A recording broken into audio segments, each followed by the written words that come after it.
Hello anh em, ngày hôm nay tôi sẽ giới thiệu cho mọi người một tính năng đặc sắc trong game nhé.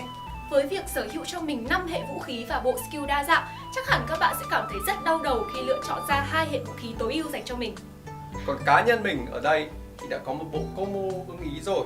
Để xem nào, đó là mình lựa chọn đại đao kết hợp với cả song đao. Bạn có biết vì sao không?